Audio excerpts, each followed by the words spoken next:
с годините човек все повече започва да разбира, че всичко се е решавало в детството. И това, дето му викат първите 7 години, че на някого липсват, а друг може и да ги има, се оказва много, много вярно.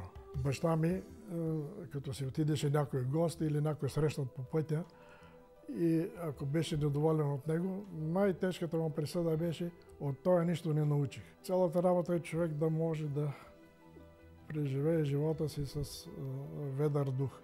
Може да го преживее достойно и в палат, и в колиба. Всички ламтим да консумираме, да трупаме блага, богатства и не знам си какво. Парите, деца, да знаете, че са смазочни материали за колелото на живота.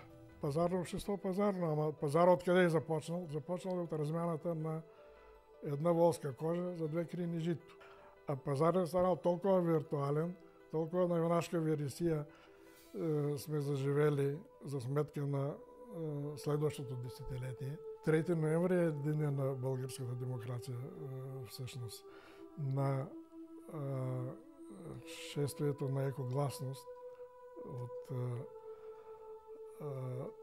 от Александър Невски до Народното събрание, които бяха 300 метра. Но на това шествие, всъщност след като се връчи петицията в служебния вход на Народното събрание, множеството започна да скандира демокрация, демокрация. Ама и първият път, като скандира демокрация, спря и се ослуша. Дали няма да гръмне нещо?